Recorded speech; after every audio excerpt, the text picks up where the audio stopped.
The latest research suggests that taking the time to experience awe, whether that's rocking out to a great song, hiking to a beautiful view, or having a great belly laugh with your toddler, can help you improve your relationships, decrease your stress, decrease your negative thinking, and make you calmer and happier. So today I'm going to teach you what awe really is and my top quick and easy ways to experience awe on the daily. So stay tuned.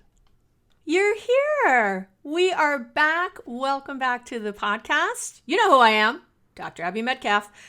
And I'm, as always, very excited to present what I'm going to present to you today because I have just been reading about it nonstop and researching for the last few weeks as I was getting ready for this episode. And not to worry, I managed to get it down to a reasonable amount. You know me, I want to give you everything. I want to give you every study. I want to give you everything, and I also know that you don't want to listen to everything, that we are at this place, 203rd episode, I think we're at right now, where you trust me, which I so appreciate, and know that I'm always coming at you with research-based information and my 38 plus years almost now of working with clients, so that I'm always wrapping that together so that you get the best.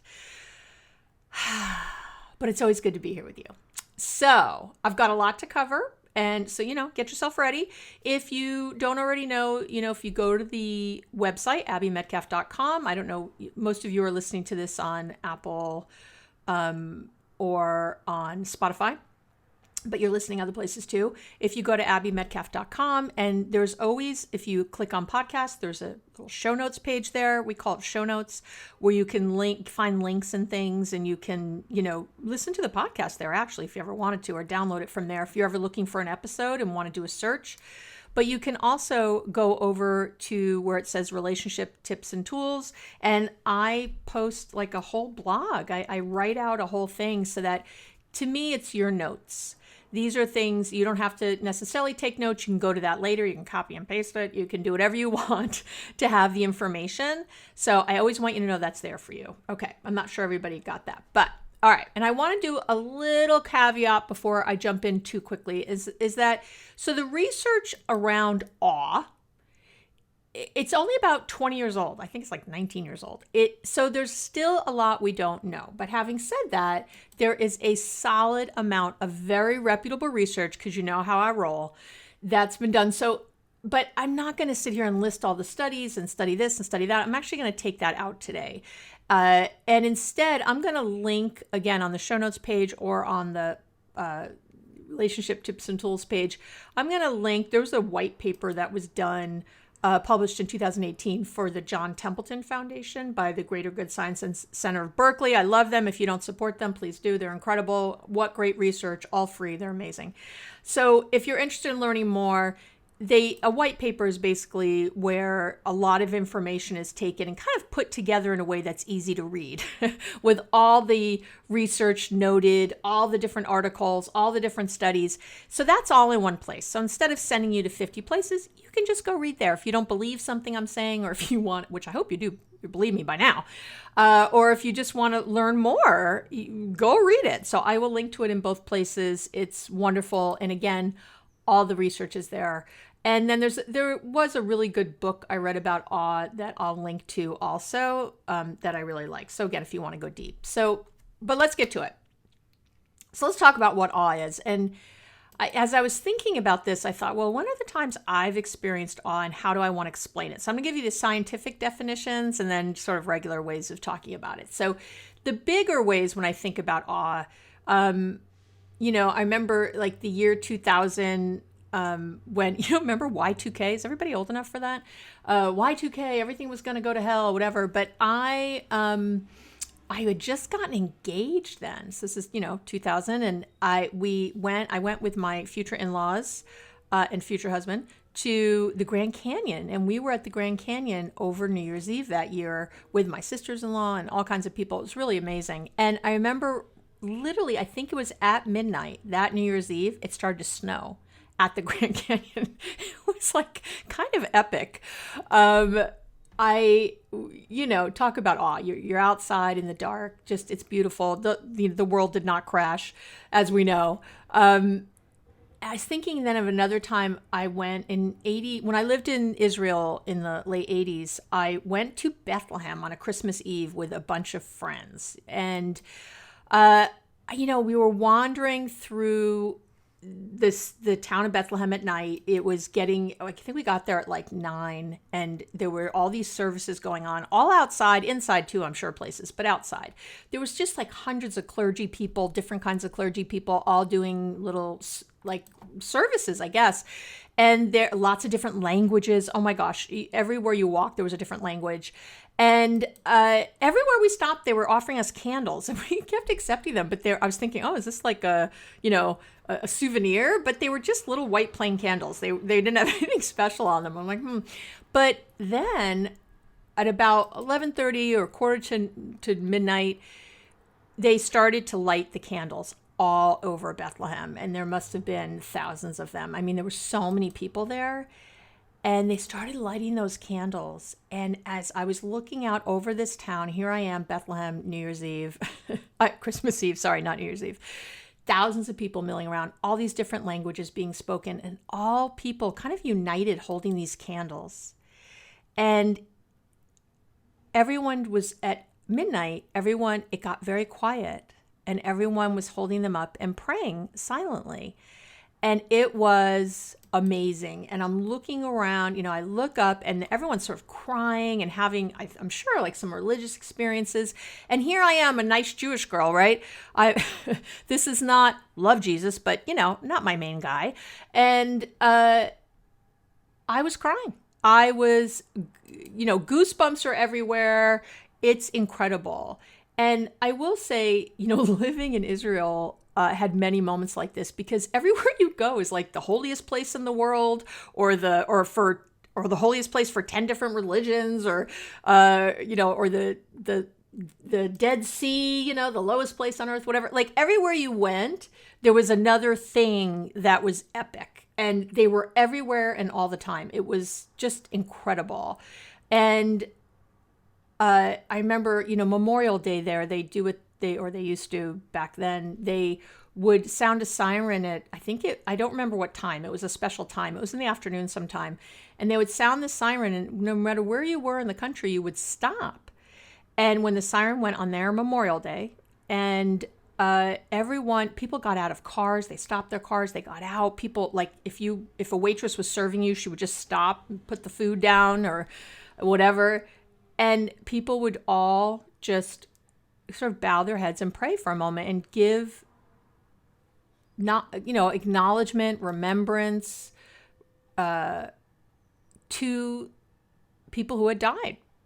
And it was incredible. The first time it happened, I was like, what is going on? Like everyone just sort of stops. But the reverence, the remembrance, it's incredible. And again, like this incredible I've got goosebumps right now talking about it.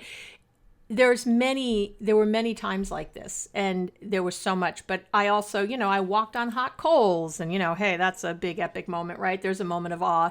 There was lots of moments like that, but I'm going to talk about other moments today, because that's all I thought awe was. So when I used to see, the awe research, again, has been around a little while, but I've kind of been ignoring it. I thought, how do normal people do awe? I don't even understand, but I'm going to teach you today how to do it and how to get the benefits and what the benefits are, because they're amazing. So so again, like the big moments are easy, right? They're to know you're in awe, because, these experiences, they're self-transcendent, but that is what awe is about.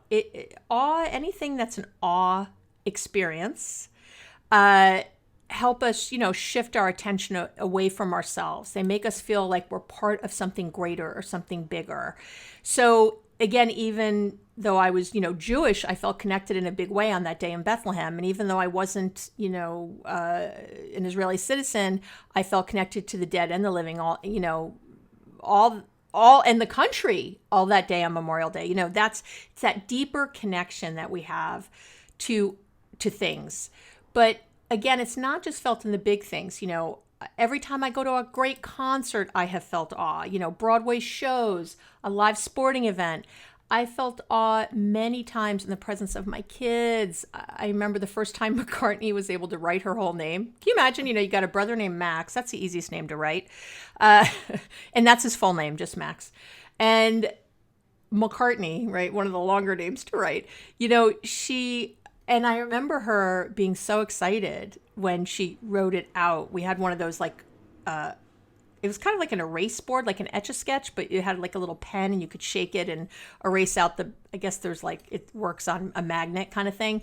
And she would write on that all the time. And it was really cool. So, but you can get a feeling of awe looking at a plant and marveling at its structure and ability to live, right? If you were, you see those pictures of plants growing up in, the sidewalk or off a mountain where it's just desolate, little crocus popping up or something, that's a feeling of awe because it's sort of against the odds. It makes us think different. So I do want to give a little, I got to shout out a couple people here with the awe stuff. So there was a landmark study, a paper published in 2003 by, and excuse me if I don't say his first name right. I think it's Dacher Keltner. And Jonathan Haidt. And Jonathan Haidt, I really have known well for years. I love all his books. They're amazing. I'm staring at them in my office right now. He's incredible. Haidt. Keltner, too. This is amazing research. But I didn't know about Keltner. I knew about Haidt. And so they were breaking things down. They're good researchers. And they were saying that awe experiences contain two things. So the first is some kind of what they call it a perceived vastness, okay? And then the second thing is a need for accommodation. So let me explain what those are. So perceived vastness is probably, the easier one to understand, right? You've climbed Machu Picchu, you're looking out over the Grand Canyon, you're staring at the Taj Mahal. It's not hard, right? But it could also be, I remember being backstage meeting Roger Daltrey. Are you a Who fan? I hope all my listeners are Who fans. If you're not, I'm not sure if we're meant to be together. But Who's my favorite band?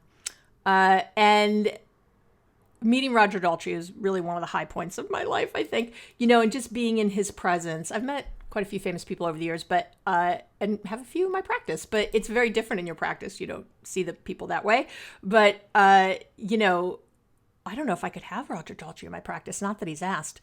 I think I'd be, too struck maybe. But anyway, or maybe it's even the president of the company you work for who you really respect. It can be anything like that. I will say it also happened for me. I had a lot of this perceived vastness when I started learning about quantum theory and mechanics. Anything where you're learning like that and your mind is just blown. I mean, the stuff when you hear it in quantum theory, if you haven't gone into that yet, unbelievable, blow your mind. It's not real. You can't understand it. Non-causal, non-local causality, things like that, where things don't have to be near each other to cause effects. It's just, it's psychedelic. It'll blow your mind. So, again, you have to make room in your thinking. That's the accommodation part. And that's when something happens that changes how you see or how you think about the world. Again, that's when you get this feeling of awe. And that's what they're talking about, Keltner and Haidt, as this need for accommodation. What they're saying is you've got to accommodate or change in some way to understand or integrate this theory or person or situation, whatever it is. Okay. So, but let's talk about, before I jump into the tips, I want to go over, and I'll do this real quickly, the 9 ways awe makes your life awesome. That's, by the way, how awesome and awful come, right? I know. I realized it as I was writing. Because awe can also be, you can be in awe of something horrible and that makes you feel terrible. That's not what we're talking about. That's not what I'm going over today, of course, because that's not going to give you these benefits. I'm not talking about awful things. I'm talking about awesome things. Okay. So the research shows that awe does the following. Right? This is what we know, again, from this preliminary research. Again, it's 20 years old. We don't have tons and tons, but we've got enough to me to say the following. And yes, more research will be done in the future. You scientists out there, don't come for me in the email. Okay. So number 1, it decreases stress levels in both the short and the long term. That's why you want awe in your life. It's going to decrease your stress. It decreases your internal negative chatter or your critical inner voice. Yeah, trying to get your inner self to stop being a mean person. Then guess what? Practicing awe will help. It increases generosity, cooperation, kindness. Yeah, you think that's going to help your relationships? Uh-huh. Awe makes you feel happier and more satisfied with your life and your relationships overall. Awe also helps you think more critically and more skeptically. And I mean skeptical in a good way. To me, it's really good to be skeptical. I think that word's gotten a bad rap because people will say, well, I'm skeptical of science or something. And I'm like, okay, but skeptical to me means you're a better critical thinker. I don't care if someone says this is based on science. I go check.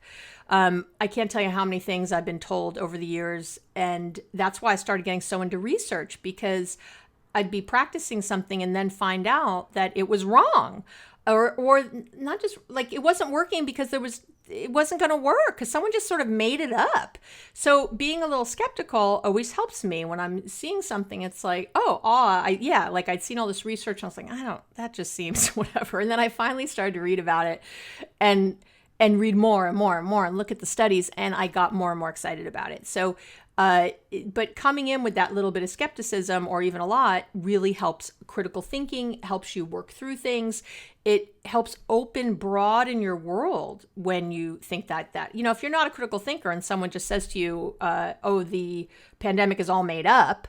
And then you just go, yeah, it's all made up because I read things on Facebook and I saw things on Instagram. So I know that's true, and I'm watching Fox News here in the United States, whatever, then you just decide that. So, and I'm saying, be critical, be a critical thinker. I don't just read the New York Times or just read one thing or listen to one person to get all my information. I get it from a multitude of places. That's that kind of more skeptical way of being. And I'm all down for that. I'm down for that. Awe also, this is so great, decreases your materialism. I know. And so obviously it's going to help with FOMO, the fear of missing out. I did a whole episode on FOMO. If you haven't listened to that one yet, I'll link to it. And it also helps, which is really great, it helps sort of buffer against, the bad feelings you get when you lose a material possession. So it helps you not care about them as much. And it also helps you not care as much if you were to lose something, if something got stolen or something happened. Awe helps. Awe helps you feel more connected to other people and humanity as a whole. It helps bring people together in all the ways I was just mentioning, right? It's really great. After 9/11, in New York, the Mets were playing a game and Mike Piazza hits this home run. And, there's these moments of awe where you're just like, oh my gosh, I can't believe that happened. And, everyone needed it. I'm going to cry talking about it. Everyone needed it. And it seems like a silly thing after 9/11. You're like, a baseball home run, who cares? But it was huge for New Yorkers. It was something that, really helped us see hope again. And that was a really important thing. And so, but it's awe-inspiring, right? Number 8, awe helps us be present and calm, because when you're feeling awe, there's less brain activity in the areas in your brain that are involved with like mind wandering and self-focus, getting too self-absorbed. So it really helps you there. And number 9 is which is really interesting. And again, all the research I'm going to link to, so I'm not going to go into it here, but awe makes you think you have more available time. And people in these studies, they felt like they had more time. They were more relaxed about time. And I think all of us would love to feel like we have more time. So there you go. So all the ways it's going to make your relationships great, all the ways it's going to help your life, and why you want to practice the tips I'm going to give you. But I want to give one final caveat before I jump into the ways to experience awe every day, these easy, quick ways. I just want to give a little shout out about culture. So right now the podcast is in, I think it's 171 countries. Oh my gosh. I'm in awe of that, just for the record, that I've never advertised, that I don't have famous people on my podcast, that it's just me talking to you, that, I'm competing with very big names that I'm not competing with them. They're doing their thing. I'm doing mine. But you know what I'm saying? Like to try to be, but we get ranked in the top 100 a lot. And that's because of you. And we're in 171 countries. And that's all happening because, you know, by the way, thank you when you leave a review. That's part of how that happens. Please leave a review if you haven't, or a rate on Spotify. But anyway, but knowing that people from 171 countries around the world are listening right now. And that means that depending on your culture, your awe experiences might be different than someone from a different culture, and certainly from, you know, the United States culture. So, and I'm just going to be quick about this, but there were some studies, for example, that found that, I want to say this right, people in the United States, which is a more individualistic culture, they found awe in personal accomplishments more frequently than people, say, from China, which is a more collectivist culture. Whereas feeling awe of another person was reported more among people from China than the US, right? Do you see that? So really societal differences make a difference. And you can have that within a country too.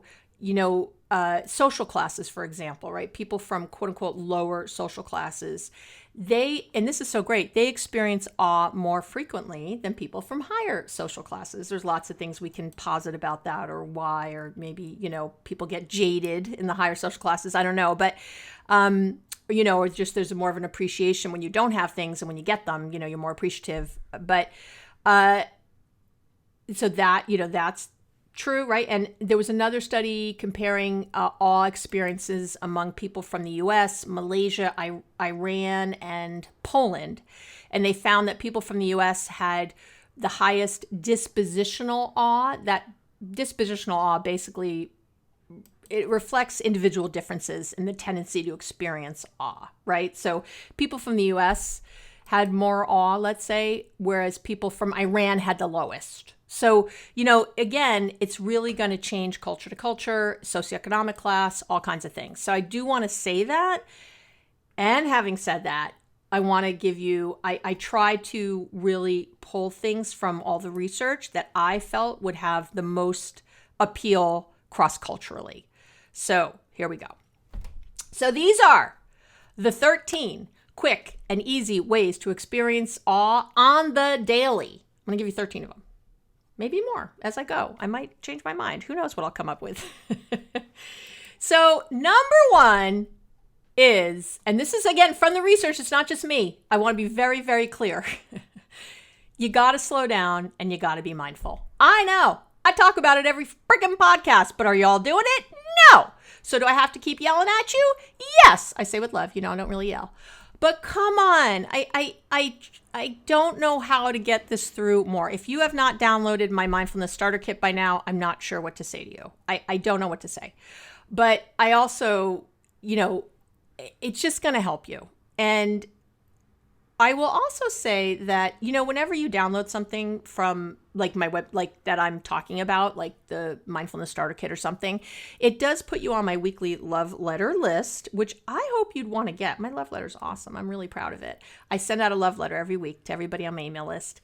And it's really more about my personal life and things I've discovered. It's about research that I don't necessarily talk about on here. You know, the quick things. It's a quick read. It's few minutes, and it's meant to inspire you, and it's meant to be love. It's meant to be a love letter, you know, to help you feel inspired for the week. And I get lots of wonderful feedback about it. So but if you don't want the love letter, just unsubscribe. It's so easy. I make it easy. I don't hide it or anything. It's nothing weird. I don't do anything weird or sleazy. We all know this by now, right? I don't do anything weird or sleazy, but I am trying to get people on this way of thinking and to remind you, like, this is one of the things that'll help you be more mindful. Every Wednesday morning, you'll get something in your box, or night, wherever you are in the world, and it'll just help you be more mindful about something. That's all it's meant to do. It's not meant for anything else. Again, I don't have some ulterior motive.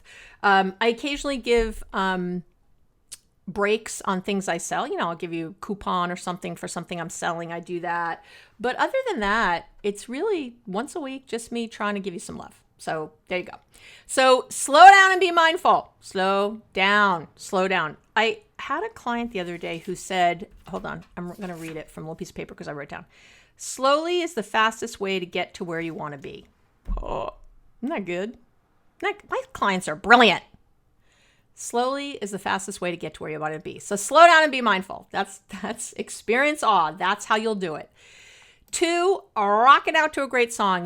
Music is, I named my daughter McCartney. You can imagine the kind of music I love. And I've been talking about Roger Daltrey, but music is such a wonderful way to feel uplifted or to feel a feeling, any feeling. But I would really recommend that you do things that help you feel uplifted.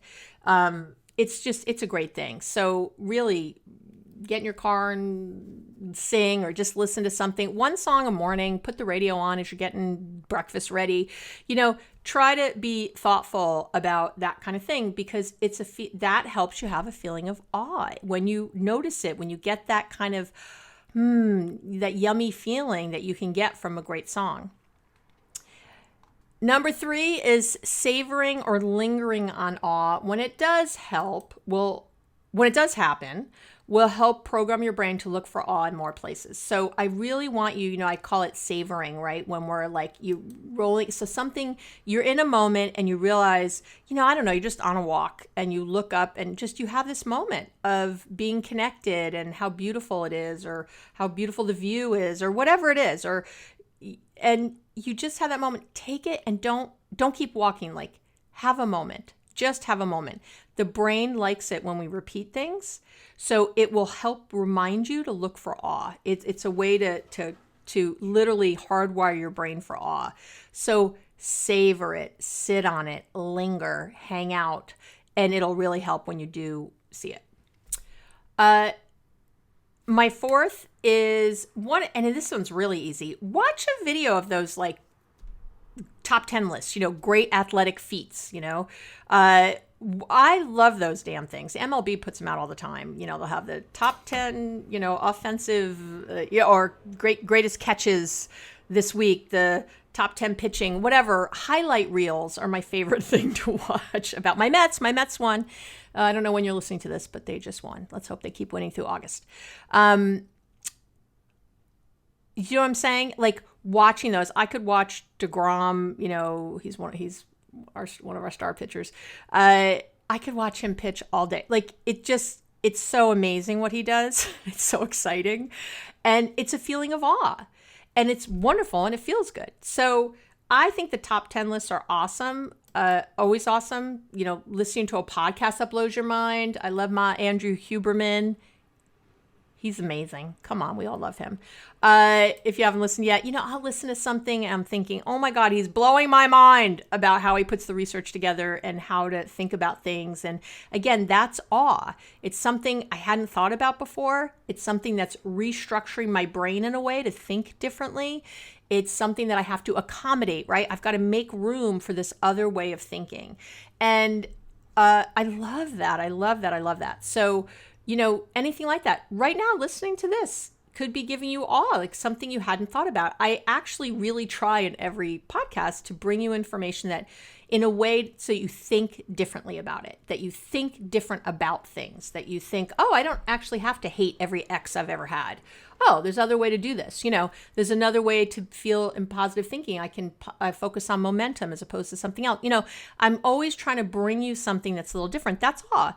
That's awe. When you get off the podcast, you're like, I don't know. Even if you're arguing with me, and I know you do, when you're sitting there arguing with something I've said, believe it or not, because you're trying to figure it out, you're being skeptical. That's good. You're wondering, like, is that really true, Abby? I don't know. Blah, blah, blah. And so that can be awe also, because maybe then you'll go look at the white paper I just mentioned or go look at the thing and try. Again, you're trying to accommodate now. So that's all really great. Okay. 5 and 6 are kind of the same, but a little different. Number 5, be present when your kid says they love you. That is the best feeling in the world. It is amazing. I have a few of them kind of locked in my memory of, Max sort of holding my hand when he was little. And he used to like to look up at me while he was walking. He'd be looking at me while we were walking. And so I'd look down, he'd be staring up at me. And my beautiful boy had just these big eyes. Kids are so beautiful, right? These big curls and these big eyes, gorgeous lips. And he would just look up at me and he would say, love you, mama. And talk about a heart melt, right? And McCartney leaning her forehead on my forehead, and telling me, looking in my eyes when she was little and telling me she loves me, being really present for those moments and not just moving past them very quickly, lingering in them, but being mindful, slowing down, being present. And, I used to stop walking and turn to him. It's like, oh my gosh, I love you so much too. And sometimes I'd be all into it, like, oh, can I have a hug? And he's like, no, and he'd want to keep walking. Meanwhile, I was having this whole experience. But it's a beautiful thing. And then 6, which is closely related, is be present when you tell your kid or partner or whoever that you love them, right? Be present. Don't just do it as a throwaway. I've said this before. Stop saying I love you maybe for a week and say what you really mean instead. As someone's walking out the door, don't say love you. Instead maybe say, I'm going to really miss you. I can't wait till you come back. Or, I'm thinking about you right now as you're leaving or something. I don't know. What do you really mean? Say that instead. I do it every time I end this podcast when I tell you that I love you. And if you watch me on YouTube, I'm often brought to tears because I'm really feeling right now I feel my connection to you. Right now I feel close to tears as I'm talking to you. Often it happens. I love you. I want to help. I so want to help. And I get these beautiful emails all the time saying that I am. So I'm going to keep doing it. I'm going to keep trying and keep trying to come to you for you and in a good way. And so when I'm doing that, I'm in the moment, and that's why I'm experiencing that feeling, because I can feel that connection, and it's really special to me. It means a lot to me. So hence the tears. So being present, that's an awe moment.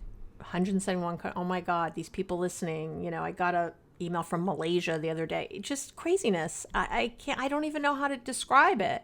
It's wonderful. And I never take any of it for granted. I always am appreciative. 5 years in, I feel more excited about the podcast than I ever have. If anything, it just makes me more excited to reach more people. That's all. I want to do a better job. I want to, have even better topics. That's what happens. Okay. Number 7, put up some art or photos on your wall that feel awe-inspiring, that feel awesome. Put up things that really speak to you. Do not get stuff just to get stuff. I'd rather you had a blank wall for a while and really took some time to be mindful about what's up there. If you're watching me on YouTube right now, you can see I have this really wonderful kind of Banksy canvas behind me, a replica. Not an original, and but About Life is Beautiful with Billie Holiday, and I love it. It every day when I walk, it just brings me lots of joy to look at. I'm looking at it right now, in my video. It brings me joy. Any kind of art, anything I have around brings me joy. Brings me, again, that kind of feeling of awe. I can really sink into that. For you, it might be some beautiful picture of I don't know, a desert or, something great, something amazing, the 7 wonders of the world, whatever. But whatever it is, it could be family. It could be a picture of your great-great-grandparents or something. If it brings awe, if it brings a feeling of almost feeling small, but in a good way, and of all the people that have come before you and all the lineage you've had, that is a great thing. And we want that. Okay. Number 8, unplug as often as possible. Put down your cell phone the next time you're standing in line at the grocery store. Think about how much you appreciate the vast amount of food available to you. If you're here in the United States, you're in a grocery store, it's crazy. Whenever I have people visit from other countries, they spend some time just going, what the hell? It's just so much. And again, this is not just appreciation. I want to be really clear. It's when I appreciate things, that's great. And that can bring me feelings of awe. I think appreciation's on the way to awe. But again, it's something that when I'm thinking about something like how much food there is and wow, other countries don't have this, it's not to feel grateful that I have it. That's not what I'm doing. I'm just aware of how amazing it is. It's the relativity. That's what's helping me. It's being relative in a bigger picture. And no matter how rich or poor you are, there's always relativity.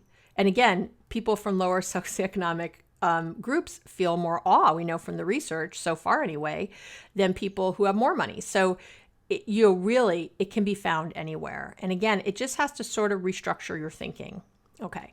If you're waiting online for the bus, again, look at nature around you or the people or something that's going to bring you to this other level. Okay. Number 9 is being present in nature.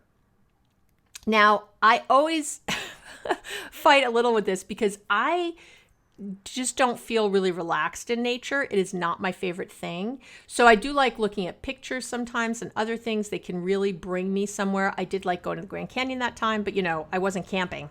I was going back to the Ahwahnee. I was going back to my nice hotel.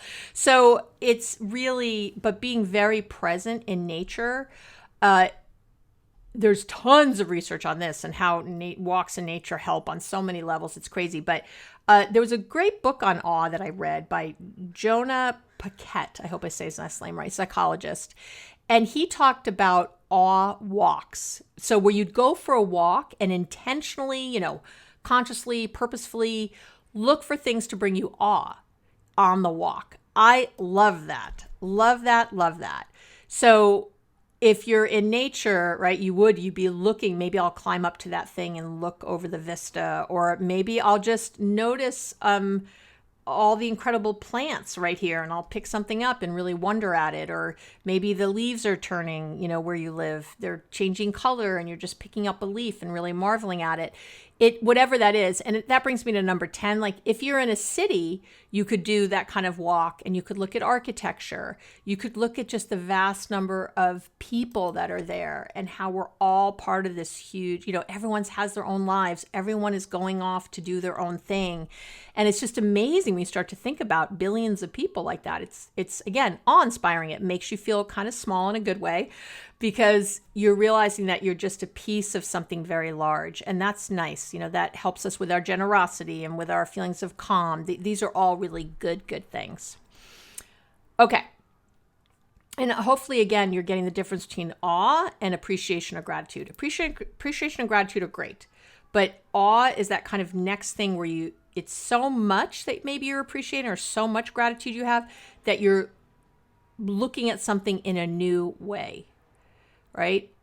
It's really like, and sometimes we're appreciating something, but it's really awe that we're experiencing because, I appreciate maybe the view of the Grand Canyon with the snow falling or whatever at midnight, but there's this other kind of transcendent feeling I'm feeling, this sort of bigger than life feeling that I don't just feel if I'm walking in the snow.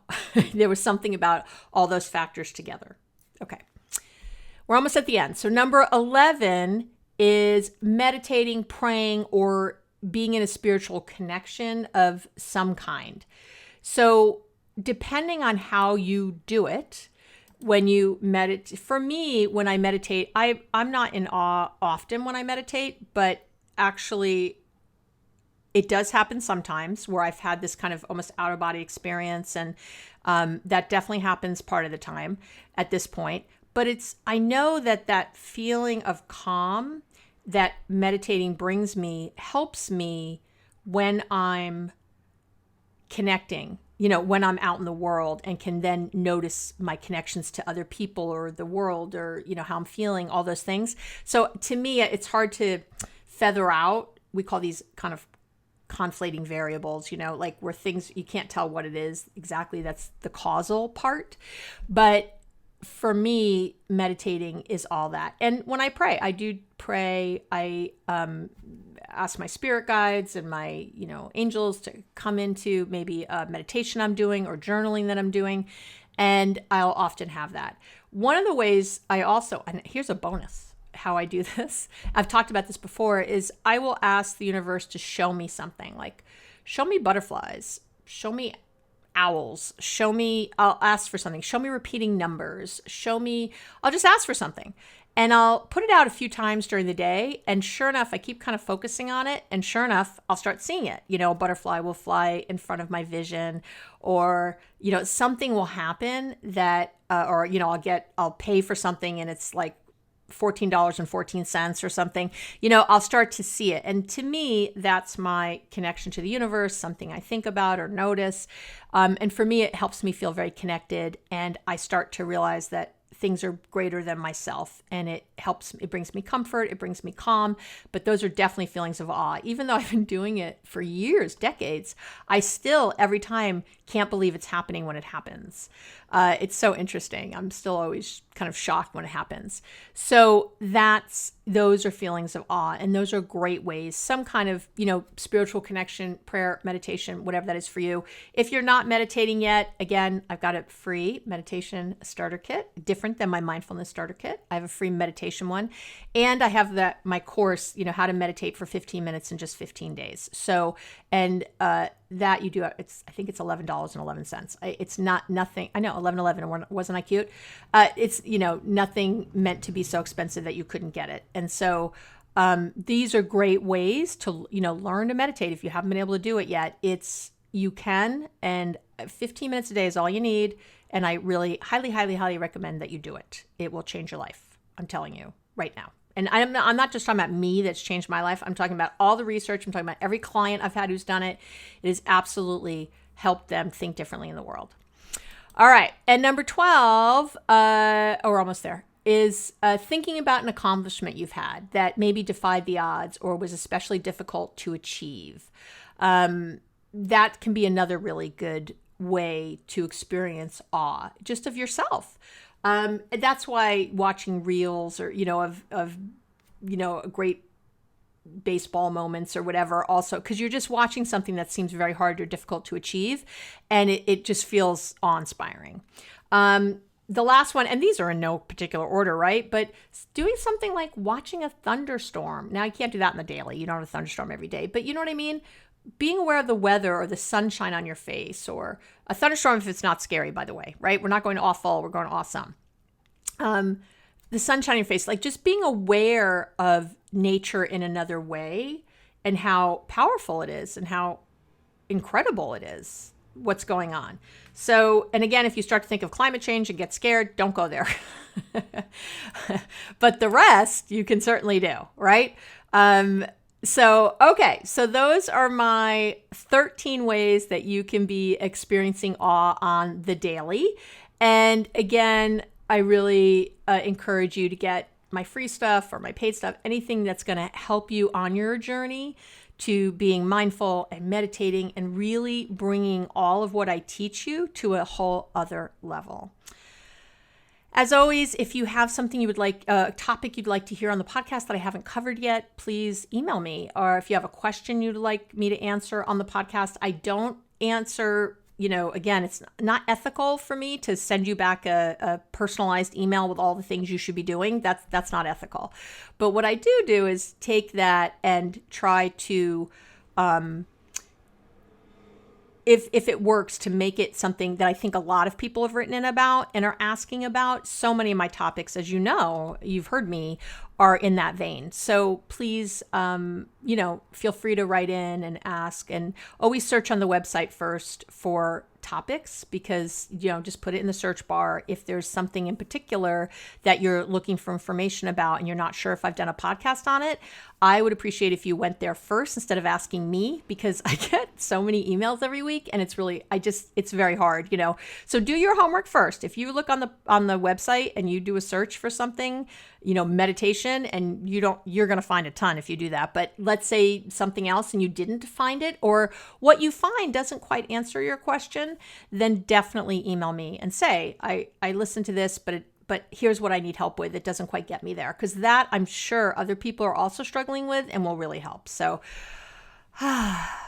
thank you for spending time with me today. Take a breath. If you can, just wherever you are, just take a little breath. Took in a lot of information today. I'd like you to do one thing today to help with awe, to feel awe, to get close to that feeling if you're not sure if you've ever had it. If you think it's only really big, you can practice it smaller. I want you to look at that to really help you in your life feel better, decrease your anxiety, silence that chatter in your head, all the things, feel more connected, feel less lonely, all the things. It's another tool that'll really help you. I love you. Oh, I love you. I love you. I love you. If no one else tells you today, I do. I'm really happy you're here with me. There's a lot of places you can be, I know, and you're spending time with me and maybe even listen to the very end. So I appreciate you. I'm in awe of our relationship. I am in awe of our relationship. And I can't wait to talk to you next week.